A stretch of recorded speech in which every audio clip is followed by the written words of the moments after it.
100% ہے۔ اللہ کا ذکر اگر کوئی جانتا ہو یا قرآن کی اسٹڈی کی ہو یا کسی اچھے استاد کے پاس بیٹھا ہو تو دنیا کا کوئی مسئلہ ایسا نہیں ہے، جسمانی، نفسیاتی، معاشی، معاشرتی، ملکی، کوئی مسئلہ ایسا نہیں اخلاقی جو اللہ کے ذکر سے جس کا علاج ممکن نہ ہو۔ مزاج بدل جاتے ہیں، جو چیزیں ہمیں جیند میں ملتی ہیں، ورثے میں ملتی ہیں، ماں باپ کے جرثوموں سے جو ملتی ہیں، وہ تک اللہ کے ذکر سے ریپیئر ہوتی ہیں اور چینج ہوتی ہیں۔ ٹیمپرامنٹ بنتے ہیں جین سے، ٹیمپرامنٹ چینج ہوتے ہیں۔ میں لوگوں کو سمجھاتا ہوں کہ ہم جب ذکر دیتے ہیں اس کا مطلب یہ ہوتا ہے کہ جو جینیٹک پرابلم آ رہے ہیں لوگوں میں ہم اس کا بھی علاج کر رہے ہیں۔ موروثی بیماریاں، ایسی بیماریاں جس کے پاس سائنس کے پاس جن کا بھی علاج نہیں ہے، اللہ کے ذکر سے۔ کیوں؟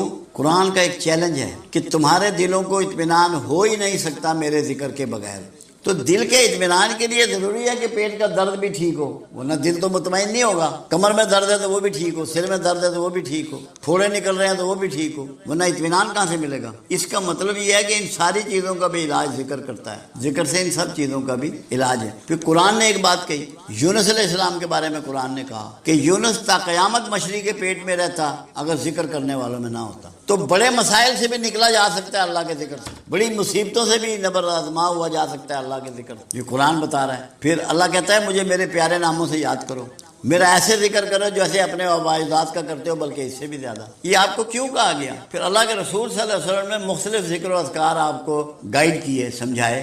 ایسے لوگ آئے رسول اللہ کے پاس جو مقروض تھے، تو میرے آقا نے فرمایا یا ذا الجلال والاکرام کثرت سے پڑھا کرو، قرضے ختم ہو گئے۔ تو کوئی ایسا مسئلہ نہیں ہے جس کا علاج اللہ کے ذکر میں نہ ہو۔ ہمارا پرابلم یہ ہے کہ ہم 10 دن پڑھ کے چاہتے ہیں کہ 100 سال پرانا مسئلہ بھی حل ہو جائے، کہ ہلے تھوڑی کم ہی نہیں ہوا، 6 دن تو انہوں پڑھ دیں۔ یہ نہیں ہو سکتا کہ اگر پراپر ذکر کسی گائیڈ نے آپ کو دیا ہے کہ کون سا لفظ کس طریقے سے آپ کی زندگی پہ، آپ کے پٹھوں پہ، آپ کے ہڈیوں پہ، آپ کے خون پر، آپ کے دماغ پہ اثرات کرے گا، اگر کوئی سمجھدار آدمی دے تو یہ ناممکن ہے کہ اس کے اثرات نہ آئیں، کیونکہ چیزوں کو ریسائٹ کرنے سے اثرات آتے ہیں۔ یہاں کچھ لوگ کام کر رہے ہیں، وہ سورہ رحمان کی تلاوت لگاتے ہیں، بہت سارے لوگ بیماریوں میں، اور وہ کہتے ہیں کہ ہمیں شفا ہوئی۔ کیوں؟ اللہ کا ذکر ہو رہا ہے۔ ذکر صرف یہ نہیں ہوتا کہ اللہ اللہ کی جائے، اللہ کی باتیں کریں وہ بھی ذکر ہے، نماز پڑھیں وہ بھی ذکر ہے، قرآن کی تلاوت کریں وہ بھی ذکر ہے، نعمتیں لوگوں میں تقسیم کریں وہ بھی ذکر ہے۔ یہ ہو نہیں سکتا کہ اگر آپ سچے دل سے اللہ کے ذکر پہ گامزن ہو گئے ہیں اور آپ کے مسائل باقی رہ جائیں۔ یہ ہماری سوچ کی کمی ہوتی ہے کہ جو ہم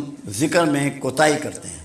میں تو اس کو کہتا ہوں کہ ایک پریکٹس کر لو، ایک عادت بنا لو، جو مسئلہ تمہیں درپیش ہے، جو پریشانی درپیش ہے، اللہ کے حضور باتیں کرو، گریا کرو اس سے۔ اللہ کہتا ہے مجھ سے کانا پھوسی کرو، کانا پھوسی ذکر ہے، کرو تو صحیح، شرماؤ مت اللہ سے، اس سے اپنے من کی باتیں کرو، ذکر کرو، تمہارے مسئلے حل ہو جائیں گے۔ ہم کرتے ہیں نہیں، دوڑتے ہیں کہ فلاں پیر صاحب کو چلیے کم ہو جائے گا۔ پیر صاحب نے بھی آپ کو اللہ کا ذکر ہی بتانا ہے۔ جب اللہ کے رسول صلی اللہ علیہ وسلم ذکر تجویز فرما رہے ہیں، 4 چیزیں رسول اللہ کے ہاں طریقہ تھا، جو لوگ آتے، آنے والے کے لیے میرے آقا دعا فرماتے، اگر جسمانی عارضہ ہوتا تو دم کرتے، اور پانی میں کبھی پھونک نہیں ماری، آپ اپنا ہاتھ مبارک 10 مبارک پانی میں ڈبو دیتے، کبھی لعاب لگا دیتے، چھڑی سے دم کر دیتے، اللہ کا ذکر تجویز کرتے لازمی، اور اتنا کہ جو انگلیوں پہ کیا جا سکے۔ تسبیح اس وقت استعمال نہیں ہوتی تھی، لمبا ذکر میرے آقا نے کبھی نہیں بتایا تھا، تاکہ لوگوں کو آسان ذکر بتایا جائے، اور اگر جسمانی عارضہ ہوتا تو کھانے پینے کی چیز ایڈوائز کرتے۔ ہم انہی 4 طریقوں سے چل رہے ہیں، 5ویں کوئی چیز ہم نہیں کرتے۔ مین چیز اللہ کا ذکر ہے، اگر لوگ کر لیں۔ ہمارے پاس کوئی بندہ ایسا نہیں آیا جس نے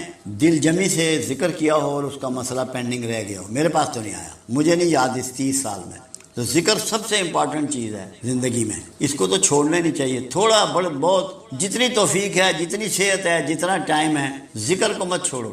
آپ جو اچیو کرنا چاہتے ہیں ذکر کو پکڑ لیں، یہ ناممکن ہے کہ اچیو نہ ہو، ناممکن کا لفظ استعمال کر۔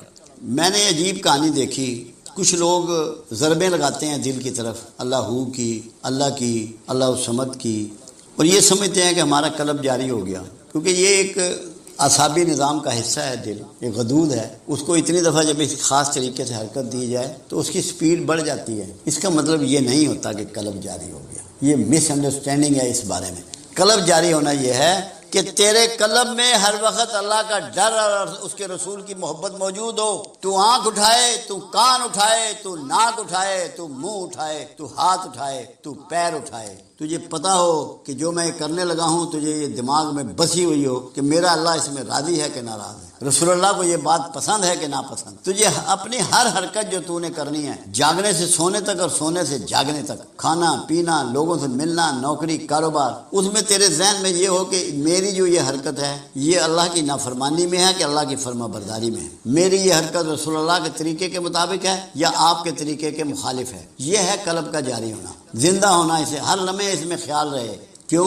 اسلام ایک پریکٹس کا نام ہے، ایک رویے کا نام ہے، ایک سسٹم کا نام ہے، ایک ارادے کا نام ہے، ایک ماحول کا نام ہے۔ اگر آپ کو قلب جاری کرنا ہے تو آپ سے کسی انسان کو کوئی ذوف نہ پہنچے، کسی بھی خالق کا یا مخلوق کا حق آپ سے ضائع نہ ہو، تو پھر آپ کا قلب جاری ہے۔ اگر آپ ظلم و ناانصافی کرتے ہیں، جھوٹ بولتے ہیں، بے ایمانی کرتے ہیں، بد حیائی کرتے ہیں، تو پھر آپ کا کوئی قلب جاری نہیں ہے۔ خوف خدا کا آپ کے اندر بس جانا، رسول اللہ صلی اللہ علیہ وسلم کی محبت کا آپ کے دل میں بس جانا۔ لوگوں سے کہتے ہیں کہ دعا کرو میری نماز قبول ہو جائے، میرا روزہ قبول ہو جائے، میرا حج قبول ہو جائے۔ اس کی ضرورت ہے؟ اللہ نے ایک کمال کیا کہ جتنے فرائض آپ پر لاگو کیے ان کے نتائج بھی درج کر دیے۔ قرآن حکیم میں ان کے نتائج درج ہیں۔ یہ ایسے ہی ہے جیسے وہ لوگ جو مختلف فیکٹریوں میں کام کرتے رہے ہیں یا ایسے اداروں میں کام کرتے رہے ہیں جہاں داخلے کے لیے کارڈ استعمال ہوتا ہے کہ وہ کارڈ مشین میں دیتے ہیں تو مشین پہ آ جاتا ہے کہ یہ شخص 8 بجے اس فیکٹری میں انٹر ہوا، اور جب وہاں سے چھٹی کرتا ہے تو 4 بجے پھر کارڈ پنچ کرتا ہے اور مشین بتاتی ہے کہ 4 بجے تک اس نے ڈیوٹی کی اور یہ چلا گیا، یعنی کہ اس کا کارڈ پنچ ہو جاتا ہے اس کی ڈیوٹی آورز کا، جس سے اس کی تنخواہ بننی ہے۔ تو میری اس گفتگو کا جو موضوع ہے وہ ہے پنچنگ کارڈ آپ کے اپنے ہاتھ میں، پنچنگ کارڈ اپنے اعمال کا آپ کے اپنے ہاتھ میں ہے۔ نہ کسی سے نمازوں کی اور روزے کی اور زکوٰۃ کی دعا کرانے کی ضرورت ہے، نہ کسی کو التجا کرنے کی ضرورت ہے۔ قرآن حکیم نے نتائج آپ کے ہاتھ میں دے دیے ہیں۔ نماز کے بارے میں پروردگار نے فرمایا کہ نماز تم پہ اس لیے لاگو کی گئی کہ یہ تمہیں فحش و منکر سے روکتی ہے۔ اب نماز پڑھے جا رہے ہیں، سجدہ کیے جا رہے ہیں، دن رات باجماعت بھی پڑھتے ہیں، اکیلے میں بھی پڑھتے ہیں، نفل بھی پڑھ رہے ہیں، سنتیں بھی پڑھ رہے ہیں، ماتھے بھی محراب بھی سج گئے ہیں، مگر یہ پتہ ہے کہ قبول ہوئی یا نہیں ہوئی؟ کسی سے پوچھنے سے پتہ لگے گا؟ قرآن نے کہہ دیا کہ نماز فحش و منکر سے روکتی ہے۔ جو فواحش سے اور منکر سے بچ گیا اس کی نماز اللہ کے ہاں رجسٹر ہو گئی، لکھی گئی، قبول ہو گئی، سند مل گئی۔ فواحش کیا ہے؟ بے حیائی کی گفتگو، گالی گلوچ، جھگڑالو بات، طنز و تشریح، الزامات، معترض ہونا، کسی گندی گفتگو استعمال کرنا، گالی گلوچ کرنا، جسم کو ننگا کرنا، سطر کو کھولنا، یا کسی سے جھگڑا کرنا، فساد کرنا، یہ فواحش ہے۔ ایسے کام، ملاوٹ کرنا، غیبت کرنا۔ اور منکرات کیا ہے؟ منکرات اس کو کہتے ہیں جس چیز سے پروردگار عالم نے آپ کو روک دیا وہ منکرات میں آتی ہے۔ اللہ کے قرآن حکیم میں اور اس کے رسول کے ذریعے 2 قسم کے احکامات ملتے ہیں۔ وہ جو کچھ کرنے کے لیے ہیں کہ آپ کو یہ کام کرنا ہے، اور وہ جو کچھ نہ کرنے کے لیے ہیں۔ جن کو نہ کرنے کے لیے پروردگار نے حکم کیا ان کا کرنا منکرات میں آتا ہے۔ اب ہم نے اپنے اندر جھانپنا ہے، اپنے اندر دیکھنا ہے، اپنے گھر میں بیٹھ کے، اپنے کمرے میں بیٹھ کے، اپنے بیڈ روم میں، اپنے باتھ روم، جہاں تنہائی میسر آئے، چیک کرنا ہے کہ میں فحائش اور منکرات میں کس میں مبتلا ہوں۔ ان کو میں چھوڑوں تو مجھے نماز کا کارڈ پنچ ہو جائے۔ جب تک آپ یہ ترک نہیں کریں گے آپ کی نماز کا کارڈ پنچ نہیں ہوگا۔ سورہ ماؤن اس میں کلیئر کرتی ہے کہ تمہاری نمازیں تمہارے منہ پر دے ماری جائیں گی۔ اس میں تشریح بھی موجود ہے کہ کن لوگوں کی نمازیں ان پہ منہ پر دے ماری جائیں گی۔ اس لیے جتنے بھی نمازی ہیں انہوں نے آج کے بعد یہ غور کرنا ہے کہ کیا میں نے اپنے منہ کو قابو کیا ہے، اپنے ہاتھوں کو قابو کیا ہے، اپنی زبان کو قابو کیا ہے۔ اگر ایسا نہیں کیا